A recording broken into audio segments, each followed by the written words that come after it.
This episode is brought to you by Progressive Insurance. Fiscally responsible, financial geniuses, monetary magicians. These are things people say about drivers who switch their car insurance to Progressive and save hundreds. Visit progressive.com to see if you could save. Progressive Casualty Insurance Company and Affiliates. Potential savings will vary, not available in all states or situations. Laughing with someone is as close as you can get to somebody else, often without touching them. And actually laughing together, the intimacy that comes when you're really looking at somebody and laughing with them, where you're just actually, even with a podcast, when you're laughing, those times when you're sitting by yourself laughing across space and time, you've just had an intimate experience with somebody. They reached you, they got you, and you're sharing that laughter with them. That's a sense of community. That's a connection with another human being that reestablishes our sense of humanity and therefore makes us stronger in the world to be able to carry whatever.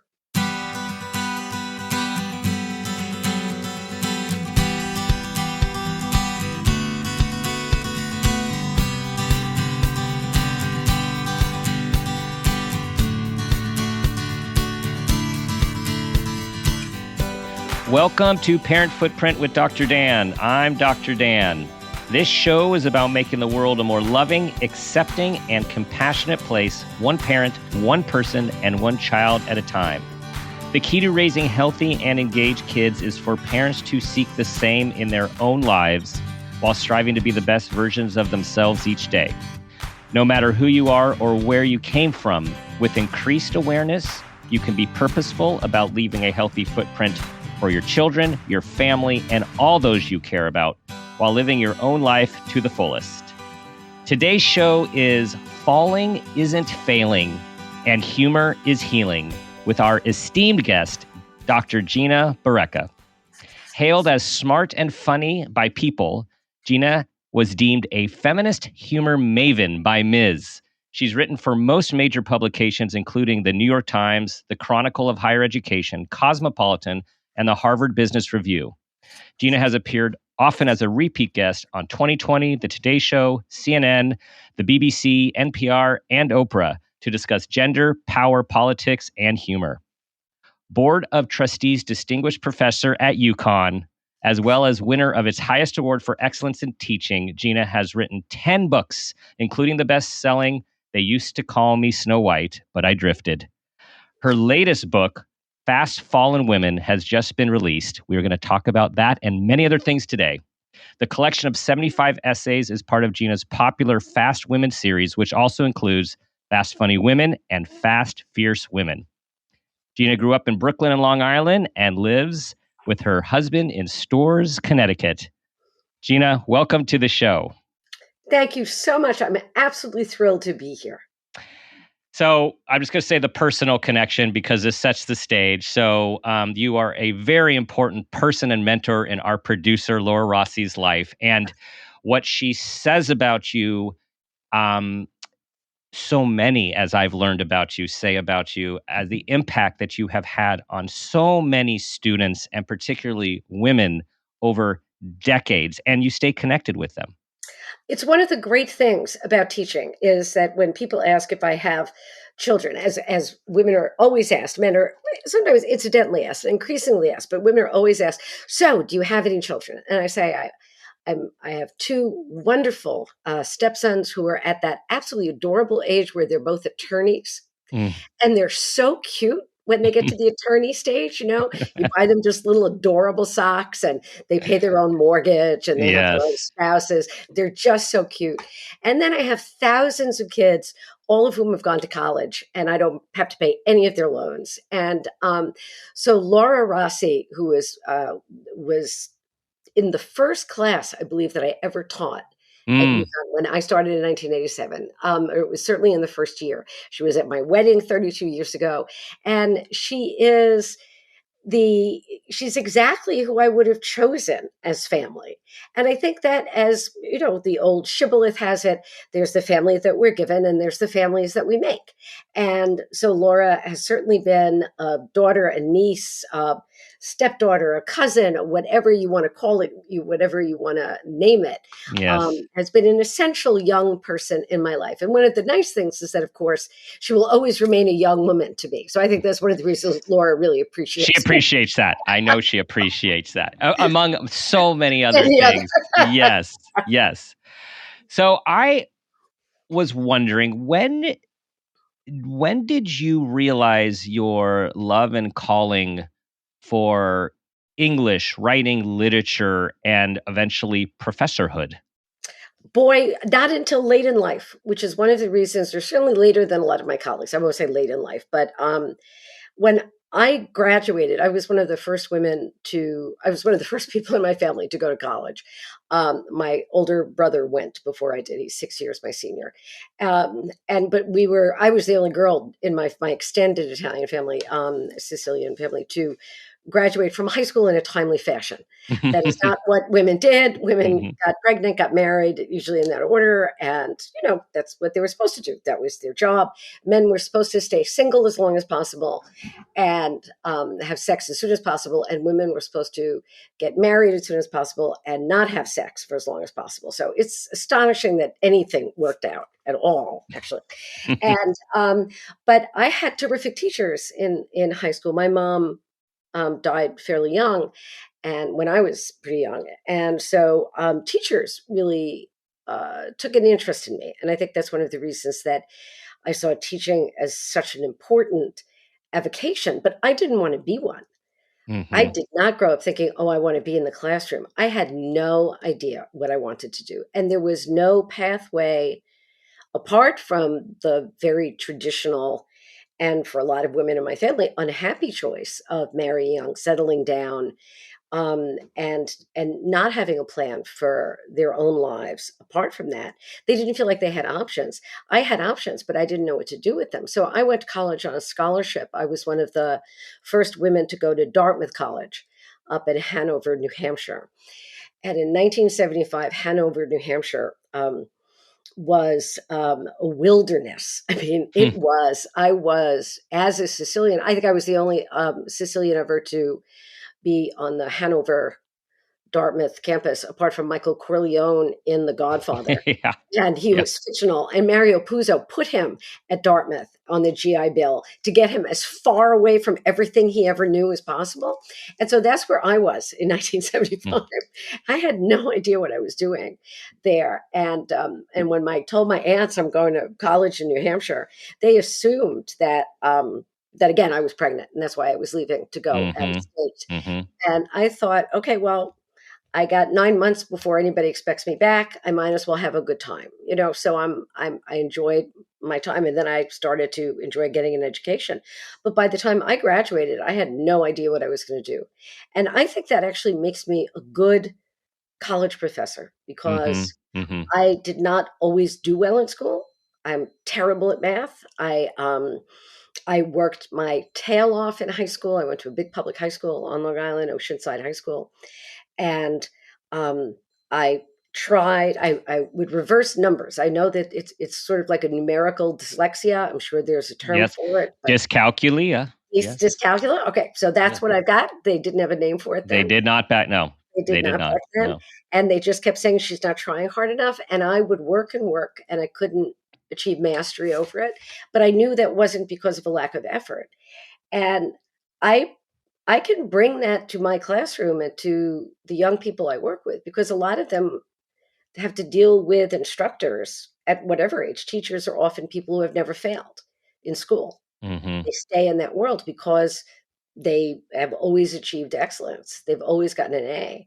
And I've come away with C minuses that were a triumph, that I felt were like, I got away with it. This is great. I don't have to take the course again. I didn't fail. And it wasn't until I finished at Dartmouth, I got a fellowship to go to Cambridge University in England, that I was back in New York City. And I was working a corporate job for ABC and writing in-house stuff. I still didn't know what I was going to do. And I'd always loved literature. I loved writing, but I didn't think I could ever be a writer. That was for fancier people than me. And And a friend of mine was teaching at Queens College as an adjunct and said, with your Cambridge degree, you could teach here. And I needed the money. And so I went in to start teaching in the evening as an adjunct. And after my day job, I take the train out to the subway out to Queens. And I loved it. I walked into Mm. that classroom, and it's the way that, princesses in Disney movies feel when they see the beast across the room or something. It's like, I loved it. I loved what I was doing. I enjoyed it. I knew I couldn't teach in a high school because I couldn't have the control over a classroom and the intellectual discipline that I needed to be able to work well Hmm. uh, in that setting. So that's when I thought, okay, I think I have to do this because I really like it. Turns out I'm good at it. And this is like, fate flings down a gauntlet with a gift in it, a Hmm. Victorian poet said. So it's like, it's a challenge. It's a gift, but it comes with a challenge. So it's like, okay, you're going to do this. And then everything else comes with it. So I backed into my career. And then I discovered I could really both write the academic books and the trade books. And I worked really hard and I got very lucky. We'll attribute it to a little more than luck, but I understand what you're saying. It's like how we fall into certain situations when we find something, and then there becomes this flow of sorts. So like we kind of like get in the fast lane. All of a sudden, we've been in the slow lane. We're in traffic. We're grinding, and then something happens, Mhm. and it just gets a little easier. Even the hard work is easier when it's hard work towards something which is a purpose driven. Yeah, that's a very nice way to put it. Or Yeah. it's almost like getting off the highway and taking a more circuitous route Yes. Yes. and I then like that. realizing, in fact, that gets you to where you want to go better Hmm. Yes. than staying in the lanes that were prescribed originally. And there's so many important messages in what you just said, Gina. And I know one of our themes is about failing and how do we Mhm. handle failing for growth and humor, of course.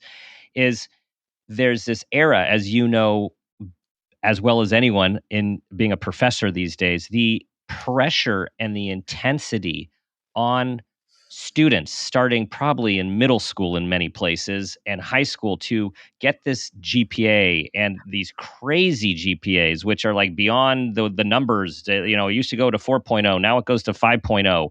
I'm sure they'll find a way for it to go to a 6.0. And the pressure of the grade to define the person to get into the school, which supposedly is going to determine the rest of your life. And yes, people will say, well, things were different back then and it was easier to get in. Yeah, like I agree. Like I don't think I'd get into the college I went to now. I wouldn't actually now. So things have changed. However, there are still it's who you are and what you care about and where you put your time and your energy so much more than a GPA and an A. Just what you said is, should be like on a tea towel and given to parents and to students. When for the new book, which again is Fast Fallen Women, when I've been talking to groups and they've been saying, what is, because the writers go from age 20 to age 87. Mm-hmm. And so it's 75 essays from women from genuinely diverse backgrounds. So that we've got, Pulitzer Prize winner Jane Smiley wrote for the book, Bobby Ann Mason, Amy Tan. They were all pieces they wrote just for Fallen. And but there were a lot of young writers, a lot of emerging writers. And so people have said, okay, so what's the difference between, for young women, for women, and I'm 66. So for women my age or in my category, which is, too old for work study and too young for cremation, that my age, people my age, that, it was mostly sexual. I mean, it was like a fall in, if you fell, it was somehow you transgressed sexually, you broke some taboos about that. But for young people today, for especially young women today, but I see it too with the boys, that it is this idea of perfection. They think they need to be perfect in all these different ways. Mm-hmm. And I was just saying recently to a student, I mean, she was saying, I need to say, I can't say I want to be pretty. I have to say I want to be healthy, but I need to be pretty. I just can't admit it. So I Mm-hmm. have to see. I have to seem natural. I can't put on, because I don't want to seem fake. But all my makeup that I put on is to make me seem natural. I'm really ambitious. She wants to go to medical school. I'm really ambitious. I want to be, the best in my classes, but I can't seem aggressive because that's unattractive. And I can't seem like I'm trying to get ahead of other people because then I'm not community minded. And I need to make sure that other people have as much right to achievement as I do, but I need to be better than they are. And she started to go through this whole. But my chest is tightening as you're talking. Exactly. No, Yes. and they were saying all I needed to do was like pass the courses, not fall down in the high heels that I was wearing, or my ankles were bleeding at the end, and get mascara that didn't clump. I mean, I had a far more limited range. I needed to finish school, get a job, find something that had dental. That was my. And in fact, I was talking to a friend of mine who actually works for, let's just say, a major publication. And I was saying to her, I said, I tell them they can be as creative as they want. Sure, write a novel, but have a job that gives you dental. She said, don't tell them that. Nobody gives dental anymore. And I said, oh, come on. She said, no. She said, we don't give dental. We don't give dental, and we don't do optical. And I said, but you work for insert name of major publication. And she said, no, we withdrew those benefits for new employees. And I was like, okay, then just go work for CBS. Then everybody needs to just, because you can't. And that's why you can't, we can't put pressures on young people to achieve in these ways, because their world is going to look so entirely different from the way our world looks now, that we're still putting our requirements for their achievement. It's based on what we should have been doing or thinking. Parents are now in their 40s or 50s of what they thought their achievement should look like. Their kids' achievements are going to look very different. And I think just what you're saying, Dr. Dan, and what, I've been listening to the podcast and looking at what you've done and the guests that you've had, it's all about finding who the person is. Inside the child, as opposed to making the child into the person. Yes, totally. And gosh, I have so much to say. I just want to say your book, as a man reading the essays, it was so enlightening. I felt almost as I was peering into, I was getting to peer into a world that I was invited into because I was given the book, right? But it was also like, wow, this is a whole raw, authentic vantage point into being a woman, the different experiences of womanhood, the unrealistic expectations related to men and women and sexuality and decision making, and then seeing a few of your authors who have been on the show, it was just so wonderful knowing some of them. That it was really, I felt like a privilege to be invited in, and for these women to bare their souls. I mean, right? These are deep, heavy. Several could look to me like diary, like writing in one's journal and diary that you just keep to yourself or with your best friend. And I'm wondering about that process. Did it become what you expected it to become in the process? I know this is the third, or has it evolved into something more than you expected? Well, that's a great question. The series, the Fast Women series, I mean, I thought it would be one book. And again, this is where keeping in touch with your former students is, you never know where that'll go. The publisher, Woodhull Press, was started in part by one of my former students. So, it's great. I feel like, it's wonderful to, I'm growing them from stem cells. It's like my publisher, publicist. I got editors. This is really great. It's just you have a whole empire. You have a literary empire. It's a diaspora. Yes, it's a wonderful thing, but it's worth it. And I tell them, in the best way I can, I said, it's up to you to keep in touch with me. I can't stalk you after you graduate. You have to be in touch with me. This has to, it's inappropriate for me I don't want to be like a character out of Nabokov. I'm not going to follow you where you go. You have to stay in touch with me. And again, I have Facebook pages for them, and they stay in touch with each other, and they offer each other jobs. I mean, it's a lovely network, extended family of people who've been in the classes. But the book started out as one volume because of my work on humor, which has been both the focus of my trade work, my popular books, and my academic research of the difference in terms of gender and humor. It's basically why women hate the Three Stooges, why women do not look at videos titled "Guy Runs into the Wall for Fun," and why I look that up as an example. And I thought, maybe there's that. There is that actually. I mean, I said it as a joke, and it exists. Guy runs into wall front. It had something like 131 million views or something. And I thought, and then I looked up something from the Women's History Museum of footage of suffragettes on the day they received the vote, and it had like 53 views. Wow. Guy runs into the wall for fun. Yeah. Yeah. The day women got the vote, here's the actual footage. Says a lot about our male species. Says a lot about our culture. Yeah. And the town says as what we turn to for illumination, what we look at, what we need to feel informs us, what makes our day better. No, we're not going to look at the triumph of, the soul and spirit of community. You look at this guy's running into the wall for fun.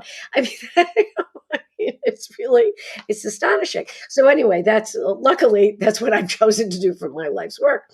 But so for the first two books, again, these are all short pieces, so they're all under 750 words. So they're complete works of writing, nonfiction that can be read over a cup of coffee while you're waiting in the car to pick somebody up. Your kids, like Jean Kerr and Irma Bombeck, two brilliant women humorists, said that they wrote all of their columns while waiting for things to happen, while waiting for the kid to get out of, while they're watching their kid at a game, while they're waiting to pick up their kid after an event, while they're waiting for a cup of coffee at a drive-through, that everything is done while waiting. So these could all be read while somebody is waiting. You can finish 750 words while you're doing, in a way, something else. But for this last book on Fallen, I did ask the contributors to sort of press themselves a little further. And again, some of them are very funny, and often some of the ones that are most heartbreaking are also funny, because humor and heartbreak really go together, as many comics have said over time, that pain plus time equals humor. That the stories that as the English would say, that we dine off of. If I do a corporate gig, and which I'm often asked to do, like after a sexual harassment lawsuit, there's something to decide to have me in, and there'll be a banner saying, Dr. Gina Barreca, sexual harassment training, and some guys think I'm there to help them do it better, and I have to explain that that's not how it works. Is that learn that harass is one word. That's how we start, and they have to write it out. It's always, and so they look at the idea of how the stories that we tell about ourselves in these workshops. I have to look at the way the stories we tell about ourselves are often based on some terrible thing that happened to us. If I ask a group, male or female, both, everybody, whatever, what's your favorite story about your childhood? Very few people are going to talk about something happy that happened to them.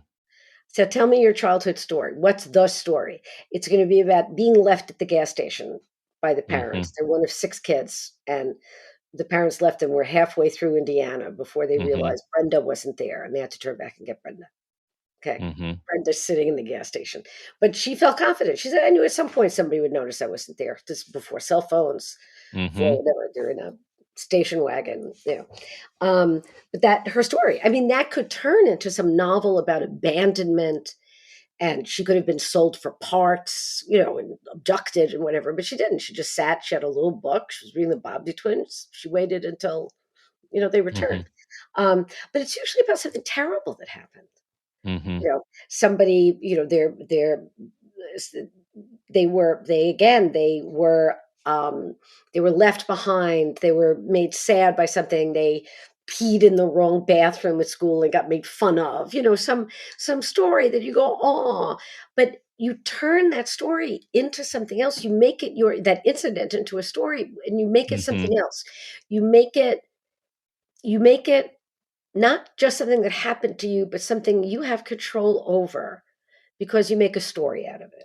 Mm-hmm. And the psychology behind that, and your other guests have talked about the psychology behind that. It's the whole idea of creating the narrative around the incident so that you can feel control over it. So this is what happened, but what's your version of it? Because once you have your version of it, it becomes yours. Yes, You're rewriting the narrative. Rewrite the narrative. And that, and that it really does, it rewires your brain to think of it in another way. And so that you don't become just the random object of the universe's desire to inflict pain. Or you don't become the scapegoat for the family, or you don't become whatever that is. You become somebody who has a kind of agency. You become, okay, this happened, but this is how I handled it. Right. What I got through and through was the themes of shame, of guilt, and then through the process of rewriting, of healing and liberation, and actual strength on the other side. And these are themes of mental health issues, mental illness, abortion, affairs, letting people down, not showing up, bullying, right? All of the real things that humans experience, and women in particular can experience. And just at the end of them, so many, I just felt, their arms are raised up with strength at the end of owning this part of themselves. Thank you. I'm really glad that you felt that, because I think a lot of the writers wanted to make that exactly. In fact, I'll show you. I have right here the cover to the first book, as you mentioned, was called "They Used to Call Me Snow White, but I Drifted." But here's a little version of it. This is hand up. Liza Donnelly, who's a New Yorker cartoonist, did the cover, and I said, "Can you give me a seditious Snow White?" So there's Snow White with her outfit. I mean, and you could clearly still she's got her fist in the air, raised up there with the headband. I mean, it's exactly what you describe. But it's the idea that all human beings, obviously, regardless of gender assignment, are flawed creatures. But women for so long have supposed to been able to at least appear perfect, to appear unflappable, to be ladylike. I mean, to be ladylike is to be invisible, not to scream, cry, pull out your hair, bare your teeth, bare your soul, to transgress, to do anything that would bother anybody else. Femininity, in the most sort of conservative senses, now I'm not talking politically, I'm talking cultural sort of ideation, is to erase the self. I mean, that it's a complete erasure, so that a woman feels that she is there only to be the vehicle for other people around her. Our job is to make other people happy.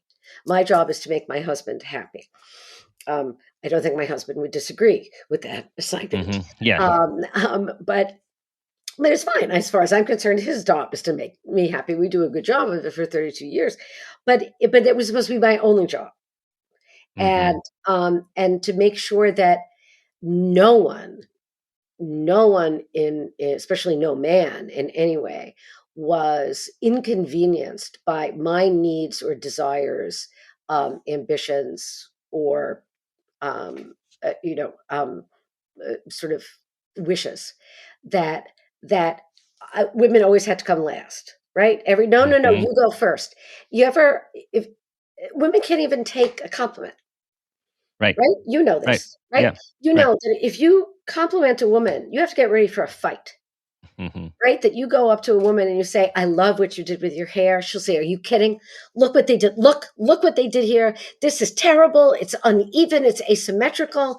And this is where men say that, they're afraid to compliment women anymore. And it's not because of the sexual harassment lawsuit. They just don't want to stand there for 45 minutes while you explain why they're wrong. They just want to say, hey, Griselda, you look good today. And there's like, no, I look terrible today. What's wrong with you? And it's like, You can't win. Yeah, you can't win for losing. Exactly. But we have to stop. We have to stop allowing this to seem like normal behavior. And one way to call people on it is through humor. Yes. Is to yes. stop, just to say, no, I'm not fighting with you. All right. You shouldn't have been allowed out of the house. I'm surprised that your phone recognized you when you picked it up. And it's, a friend of mine just said, that as long as her phone recognizes her face, she can leave. She's as long as that looks good, that she's past the point of looking in the mirror and checking everything. It's just like, if the phone does facial recognition, she's fine. Then she's okay.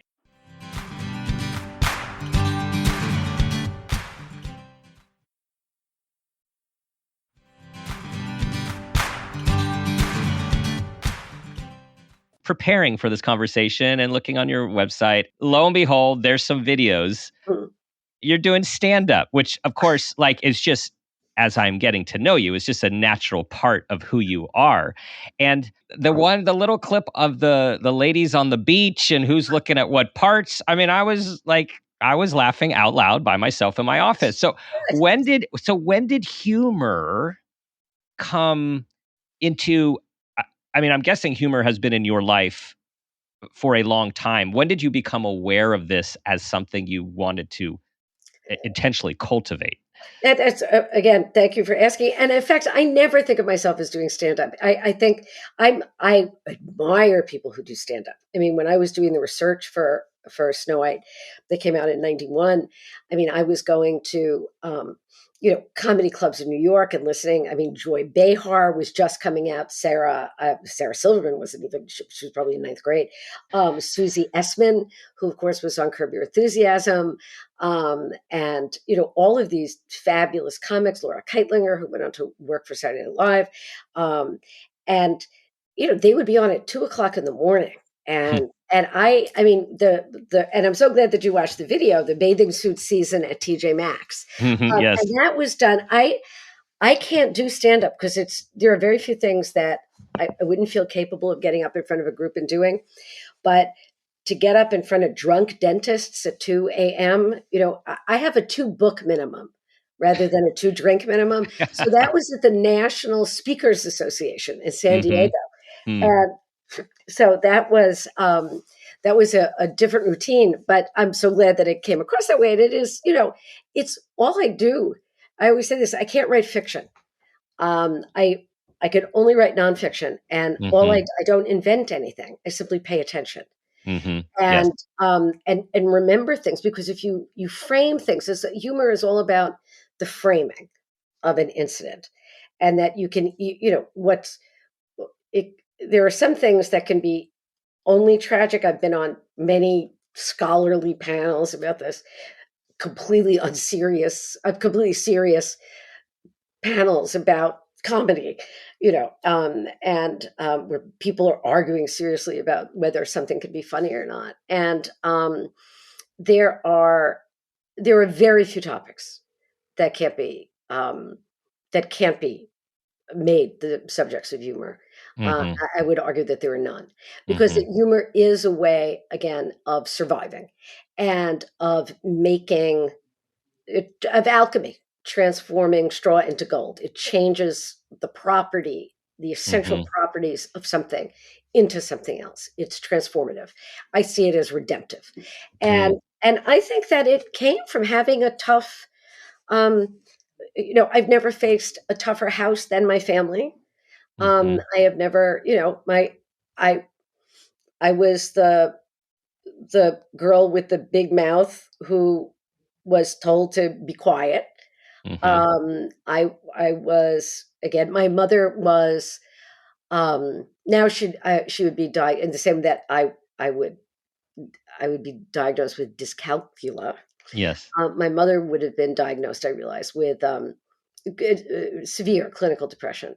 Mm-hmm. And by the end of her life, she wasn't leaving the house. She was agoraphobic. She was a profoundly unhappy woman, and isolated, and sort of friendless, um, and she actually was French Canadian, and she had moved down to live with my father's family in Brooklyn.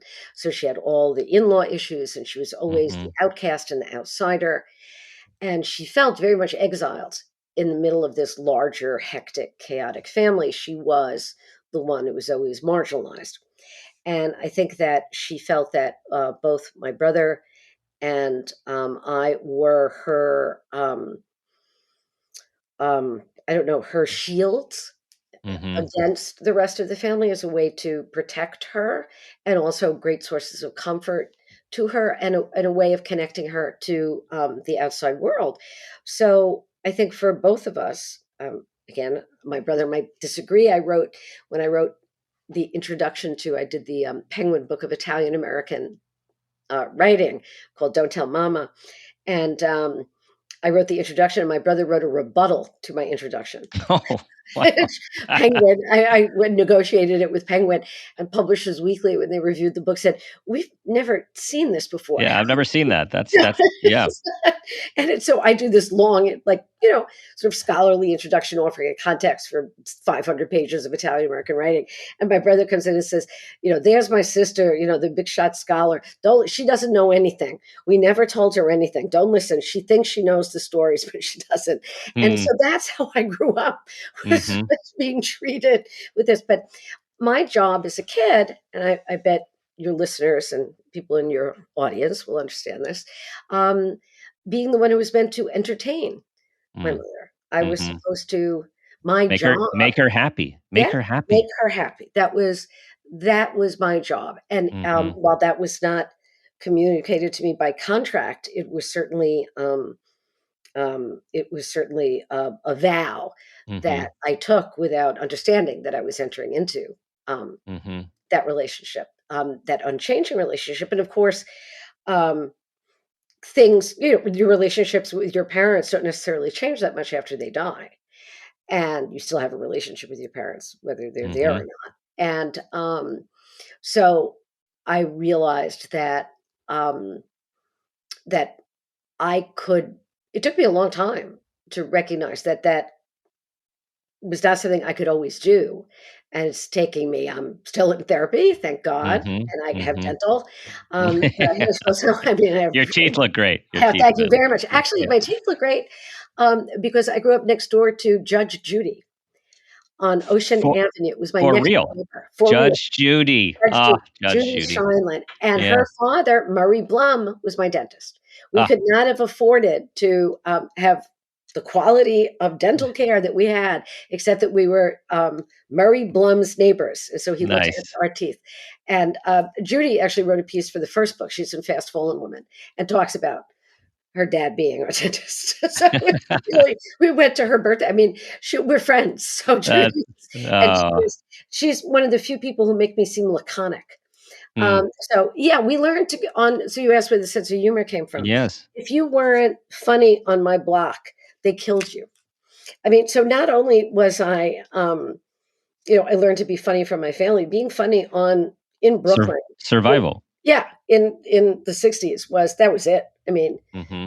you would otherwise never be heard. You would never be. It was the only way you got a word in, especially if you were a girl, because you Mm. couldn't fight your way out of stuff, or you couldn't bully your way out of it. But if you were funny, and you could, that's what I realized. If you were funny, you could get somebody to listen, Mm-hmm. even if they didn't want to. Mm-hmm. They paid attention to you. If they laughed, it meant you got them, whether or not they wanted to be gotten. You've written about the loss of your mom, and also the loss of another your friend's mom, who was a mom to Mhm. you, which of course brings all of that back. How help us? How do we bring in humor to deal with the difficulty of life? As we record, we have a lot of difficulty going on in the world right now, and a lot of heartbreak and unthinkable. And too soon probably for humor, but how do we embrace humor to cope and to heal and to move on?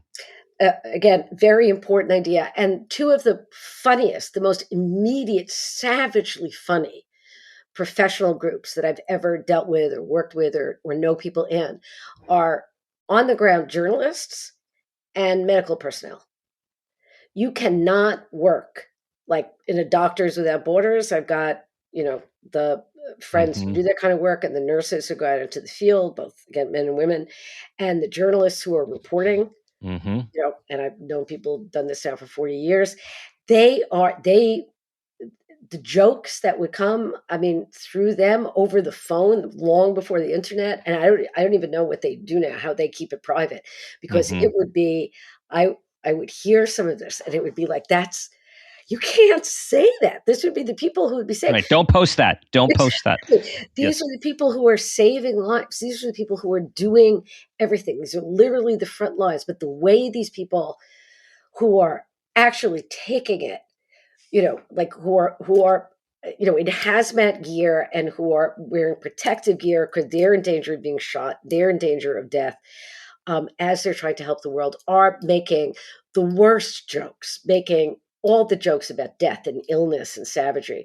And because that's a mechanism that it lets you breathe. There's all this, I'm not going to get into it. Other people know it better than I do, but there's all this emphasis where you can find articles emphasizing the physical benefits of laughter, that it does, it gets your dopamine and your serotonin going. It makes you breathe differently. It's a kind of, automatic, instinctive form of medication. And, it's almost like humor is almost like a Buddhist realization that, everything is impermanent, everything is connected, and that you have to pay attention.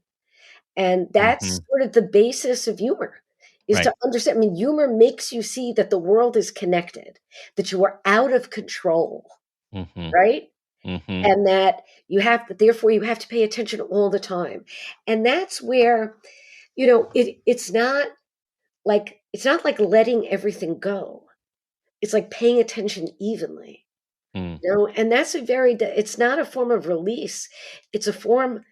And again, I have, an ersatz spiritual sort of, understanding of things. I'm not somebody, I was raised as a Roman Catholic, but I'm a recovering Catholic. I can't do anything else, but I can't do it without harm to myself on a regular basis.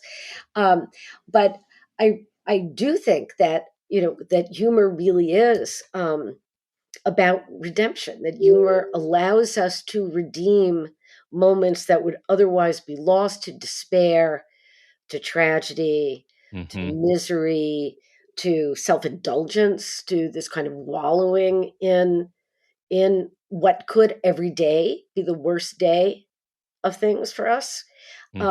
Everybody can choose. There are choices. And there are days that, there are days you can't make a choice. There are days when, as in Fast Fallen Women, there are days when getting up and taking a shower are the days of enormous triumph. And there were days when you can do everything and you talk to everybody and you get things done and make things happen and you're helping other people do stuff. And that's terrific. Those might be a perfectly ordinary day, and good for you. That's great. But I have had, and I know I'm not alone in this, that there are days when I got up and I made my bed and I fed myself. And those are the days that I should get an award for. Those are the days that really matter. I did no harm to anyone else or myself. And it's I need a star for this. There should be a ceremony by the end of the day that I got through this. And that's something to recognize. And in our best moments to say, good for you. You didn't destroy anything today. Well done, honey. That's it. I'm also hearing how humor, going full circle in our conversation, how humor is another way to rewrite and reauthor and re-narrative, in a sense, a new narrative to an event with laughter and with the dopamine, right? And just to make light of something which obviously has many heavy undertones. Right. And that making light there's a wonderful line from, I think it was G.K. Chesterton, who's an old poet, that says, "Angels fly because they take themselves lightly," Mm-hmm. which Yep. is a great line. But Mm-hmm. this isn't, this is more like shining light, because it doesn't remove the weight or undercut the idea of how much weight there is. It just makes you feel that there are other hands around you to carry it. Mm-hmm. You know, Yeah. it Yeah. doesn't say, "Oh, stop taking yourself so seriously." It says, Mm-hmm. "Wow, you're in the middle of all the rest of this. Let me, that's really, I don't know how you're surviving. Let me help you with this. Look, did you ever think of looking at it this way? These are just, it's another way to make you feel like you're not alone." Right. I have, there's another book that I'm working on. I'm doing the next in the Fast Women series is Fast Famous Women, but I'm also doing something called Gina School, which are the things that I've learned. And I've got a former student, another former student who's illustrating it, who's a brilliant Nice. cartoonist. And, but that one of the things that I put up often on my Facebook page, which I hope maybe some of your uh, the listeners, we're gonna point them in that direction. Yes. but that I will put up regularly, and I put it up when I need to hear it. And then it's always surprising to me how many people say, "Oh, I'm so glad you put that up." Just simple. You're not nuts and you're not alone. Mm. That's it. You're not nuts and you're not alone. And then people write, but it's interesting. And I respond on my Facebook page, and people are like, "How do you know?" Because you just answered this. You could read, you made a Yes. coherent statement, you took the step of writing back. I'm writing back to you. Clearly you're not alone because I'm replying to you. And the nuts part, you were able to articulate your own sense of uneasiness about your well-being at the moment, which indicates that you're in your control of your situation, even if you don't feel that way. Whatever it happens to be. But something in response to it, but feeling like we're not nuts and we're not alone. It's sort of like the best thing we could offer each other. And I think humor lets us do that. Humor is laughing with someone is as close as you can get to somebody else, often without touching them.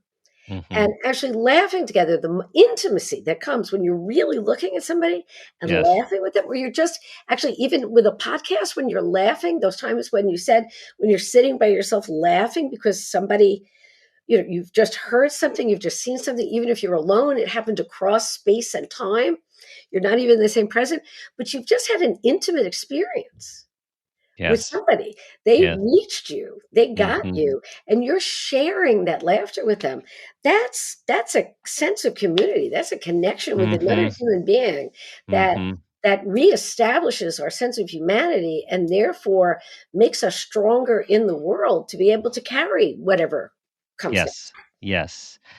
Humor as redemptive, transformative, and healing.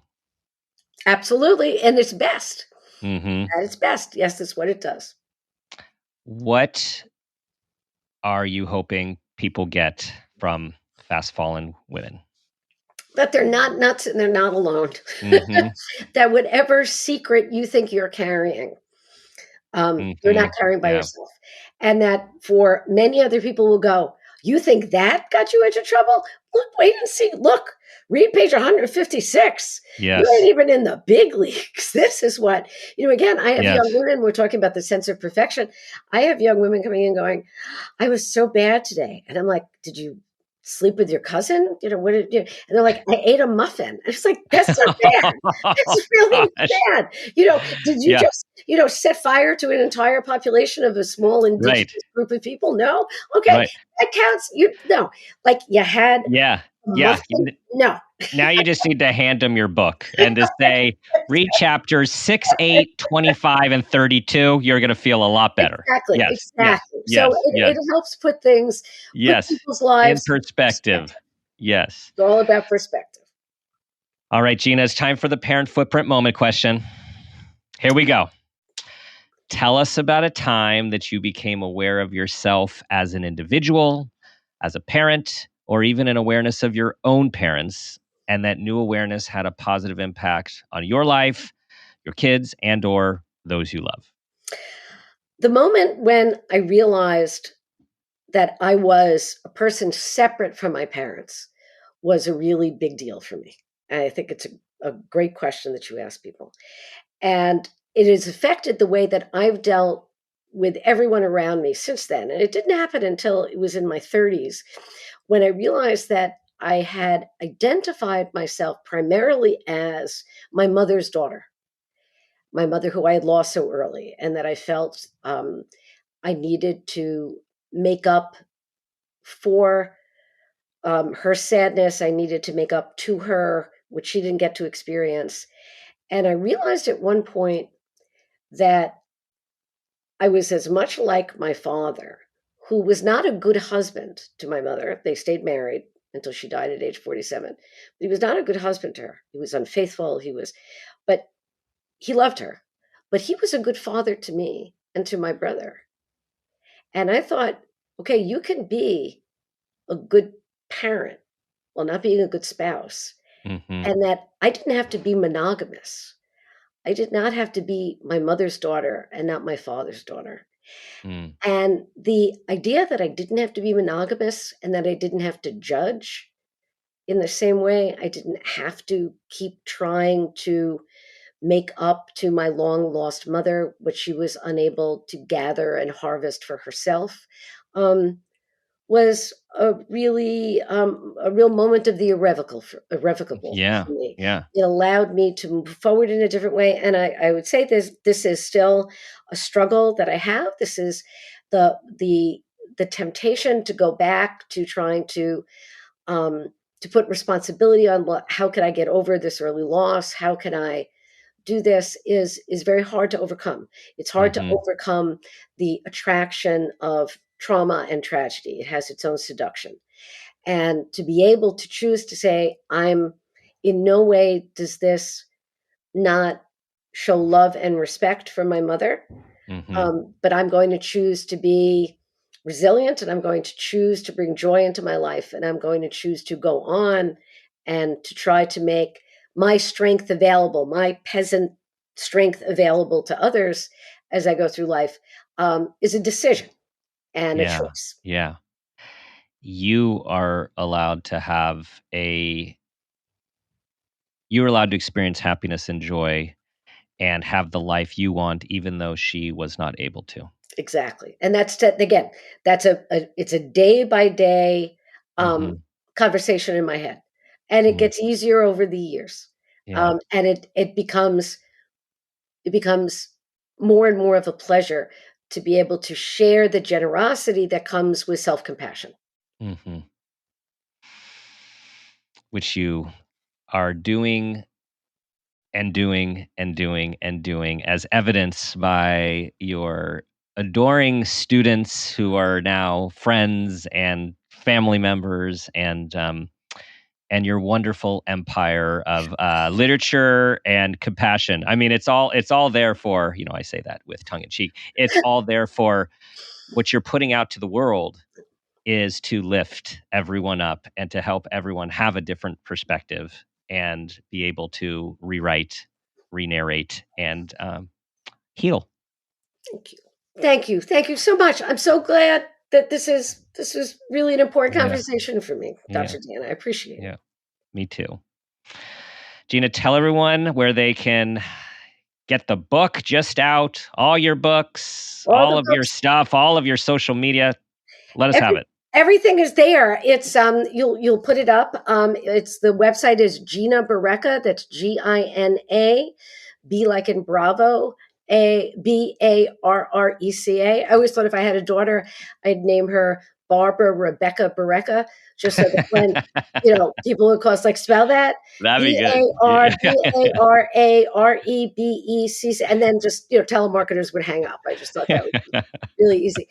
So Gina Barreca .com. So the website, I just had it redone. It's absolutely lovely. Looks great. It is lovely. I'm on Facebook. I'm on Instagram. Although I don't do a great job with that, but Facebook again, I really answer, and the books are available. Thank God they're available. Although you can buy them through Target, but I hope you buy them from your local independent booksellers because they keep us going as a community, a culture, and a life. And please, I answer all my emails. So if somebody has a question, they can write to me, and I promise I'll write back. Awesome. Fast fallen women and so much more. Gina, thank you for sharing your wisdom with us today. Thank you. I hope we'll talk again. I do hope so. And I have a feeling our connecting person will make that happen. Thank you, Laura. Great. Yes.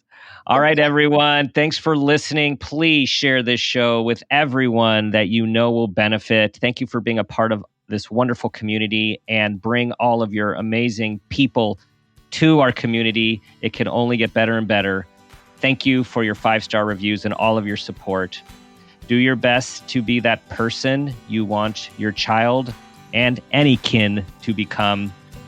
And ask yourself that guiding question: what footprint do you want to leave?